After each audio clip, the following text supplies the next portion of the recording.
General Thexanar stood before the Galactic Council, his scarred carapace bearing witness to battles fought across a dozen worlds. The Krellian ambassador was advocating for military action against human colonies that had refused council authority. "Let me finish," Thexanar interrupted, his voice carrying hard-earned authority. The chamber fell silent. "I fought them. 20 years ago, border conflict in the Kepler sector. I commanded the 10th Fleet. 600 ships. We'd pacified a dozen species." He limped to the center, his prosthetic leg clicking against polished floor. "You think I came here to defend my honor? I came to save your lives."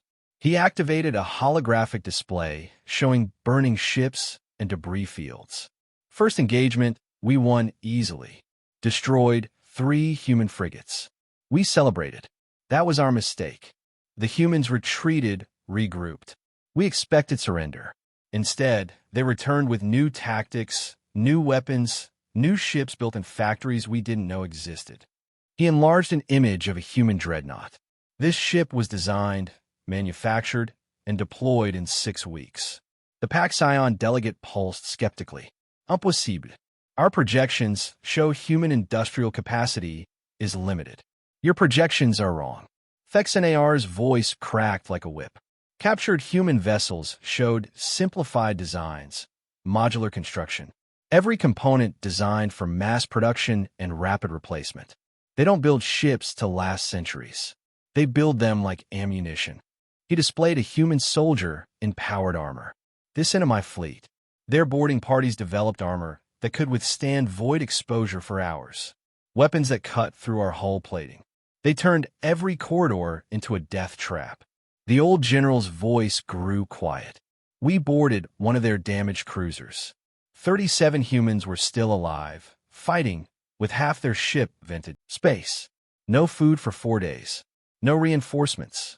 They killed 200 of my soldiers before we stopped them." "That's fanaticism," the Krellian ambassador declared. "No, that's humanity. They have a word, spite. Fighting not because you can win, but because you refuse to lose." I watched them ram damaged ships into our vessels rather than surrender. Colony militias held off veteran troops for weeks using improvised weapons. He displayed human historical records. Before reaching the stars, humans fought themselves for 10,000 years. Wars that killed millions.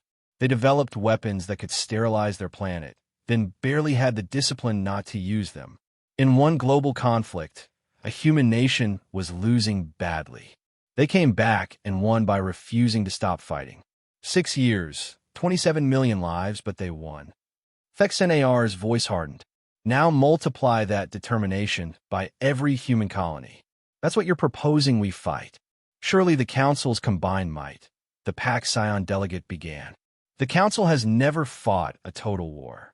You fight for territory, resources, pride. Humans fight for survival with cultural memory of near extinction. They know how close they came to the edge." He deactivated the display. "I lost 600 ships and 40,000 soldiers learning this. The humans offered peace, which we accepted gratefully.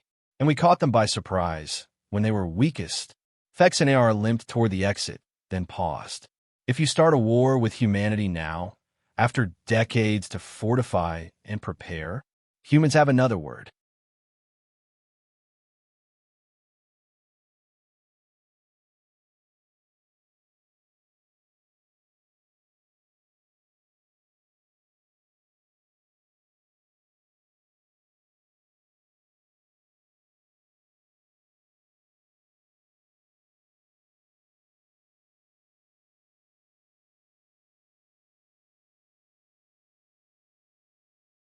Overkill.